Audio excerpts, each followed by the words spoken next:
10დღიანი ვადის ამოწურვამდე სულ უფრო ცოტა დრო რჩება. რა გადაწყვეტილებას მიიღებს დონალდ ტრამპი რუსეთთან დაკავშირებით დაახლოებით ერთ კვირაში გაირკვევა. თუ ცეცხლის შეწყვეტა არ მოხდება, ოფიციალური ვაშინგტონი უმკაცრესი სანქციებით იმუქრება.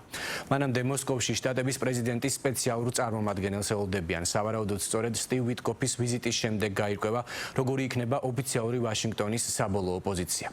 პარალელურად ამერიკის პრეზიდენტი კიდევ ერთხელ ადასტურებს, რომ ამერიკული ბირთვული წყალქვეშა ხომალდები რუსეთის ტერიტორიასთან არიან განლაგებული. მას შემდეგ, რაც ყოფილმა პრეზიდენტმა დიმიტრი მედვედევმა ვაშინგტონის მისამართით ბირთვული მუქარა გააჟღერა. სალომე თორაძე დეტალებით.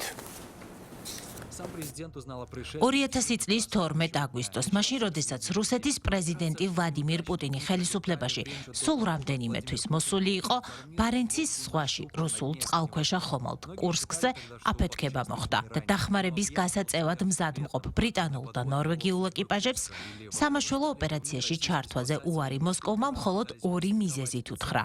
პირველი პრესტიჟის და მეორე წყალქვეშა ხომალდის გასაიდუმლოებული შიდა აღჭურვილობის დათვალიერების საშუალება, რომ უცხო ძალას არ მისცემოდა. შედეგად სამაშველო ოპერაცია წარუმატებლად ბორტზე მყოფი 118-ვე ეკიპაჟის წევრის დაღუპვით დასრულდა, რომლებიც გადარჩენას დღეების განმავლობაში ელოდნენ. ამ მოვლენებიდან ზუსტად 25 წლის შემდეგ რუსეთის ჩრდილოეთის ფლოტს უახლესი ბირთვული წყალქვეშა კრეისერი კნიაზ პაჟარსკი შეემატა, რომლის საზეიმოდ წყალში ჩაშვებას 24 ივლისს თავად პრეზიდენტი პუტინი დაესწრო. თუმცა სულ რამდენიმე დღეში ბორტის სპეციფიკაციების ზესაიდუმლო დოკუმენტაცია უკრაინის მთავარი სადაზვერვო სამსახურის სპეციალისტებმა მოიპოვეს და ახლა მათ განკარგულებაშია წყალქვეშა ნავის ეკიპაჟის შემადგენლობის სიები, მათ შორის თანამდებობების კვალიფიკაციისა და ფიზიკური მომზადების დონის შესახებ ინფორმაცია. ასევე საბრძოლო ინსტრუქციები ეკიპაჟებისთვის, ნავის საბრძოლო სქემა, გადარჩენის სისტემის უზრუნველყოფისა და ეკიპაჟის საორგანიზაციო სტრუქტურის სქემები. ასევე მნიშვნელოვანი მასალა საგანგებო შემთხვევაში მოქმედების წესებზე და რადიოსიგნალის შესწავლის ანგარიში.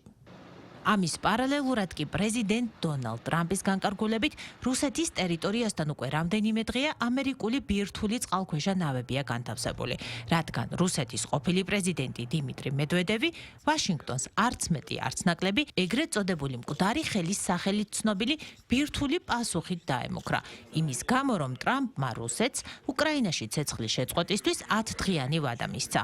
ახლა კრემლი ცდილობს განმარტოს, რომ შესაძლოა მოსკოვში მოვლენებზე ყველას საკუთარი აზრი აქვს, თუმცა საგარეო პოლიტიკაზე გადაწყვეტილებას ერთმნიშვნელოვნად პუტინი იღებს. თავარი, რა თქმა უნდა, პრეზიდენტ პუტინის პოზიცია. ჩვენ ქვეყანაში საგარეო პოლიტიკას აყალიბებს სახელმწიფოს მეთაური. მე უკვე გავაკეთე განცხადება და პასუხი არის ის, რომ ისინი განთავსებულია იმ რეგიონში, სადაც უნდა იყვნენ. 10დღიანი ვადის ამოწურვამდე კი თითქმის ერთი კვირაა დარჩენილი.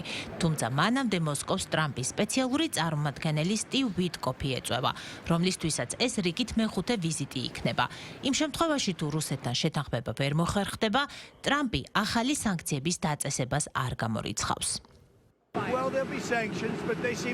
იქნება სანქციები, მაგრამ მათ აშკარად კარგად გამოსდით სანქციებისთვის თავის არიდება. ასე რომ ნახოთ რა მოხდება. სტივის შესაძლოა რუსეთში მომდევნო კვირას წავიდეს, ოთხშაბათს ან ხუთშაბათს. მათ მისი ნახვა სურდათ, შეხვედრა სთხოვეს. ძალიან ბევრი ადამიანი მოკვდა ამ აბსურდულ ომში, როგორც თქვენ იცით, ჩვენ ძალიან ბევრი ქვეყანა შევაჩერეთ ომისგან და ამ ომსაც როგორმე შევაჩერებთ, ეს მართლაც საშინელი ომია. მანამდე კი ომი გრძელდება. რუსულმა ძალებმა დაბომბა ოდესა და ზაპოროჟიე, გაიზარდა მსხვერპლი კრამატორსკშიც.